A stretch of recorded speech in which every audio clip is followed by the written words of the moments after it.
വേറെ രീതികളിലെ മിഴി നിറയാതിരിക്കാൻ ഡിവൈഎഫ്ഐയുടെ ഹൃദയപൂർവ്വം എന്നുള്ള പദ്ധതിയെ അനാശാസ്യത്തിന്റെ മറവിൽ അപമാനിച്ച രാഹുൽ മാങ്കുട്ടം MLA-ക്കെതിരെയുള്ള ഒരു പ്രതിഷേധമാണ് ഞങ്ങളിവിടെ രേഖപ്പെടുത്തുന്നത്.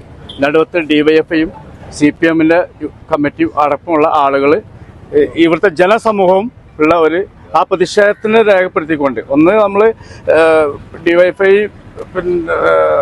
അപമാനിച്ച് അയാൾ തന്നെ അനാശാസ്യ പ്രവർത്തനത്തിൽ കുടുങ്ങിയതിനുള്ള ആ ജയിലിലടച്ച കേരള സർക്കാരിന് അഭിവാദ്യങ്ങൾ അർപ്പിച്ചുകൊണ്ടും അതുപോലെ തന്നെ ഡിവൈഎഫ്ഐയുടെ ഒരു ഹൃദയപൂർവ്വം പരിപാടിയെ അപമാനിച്ച MLA-ക്കെതിരെയുള്ളൊരു പ്രതിഷേധമായിട്ടാണ് ഞങ്ങൾ ഇത് രേഖപ്പെടുത്തുന്നത്. അതുകൊണ്ട് 100 ബിരിയാണി ഞങ്ങൾ നടുവത്ത് ഡിവൈഎഫ്ഐ യൂണിറ്റ് കമ്മിറ്റിയും CPM-ഉം നാട്ടുകാർക്ക് കൊടുക്കുകയാണ്. ഇതൊരു പ്രതിഷേധം രേഖപ്പെടുത്തും.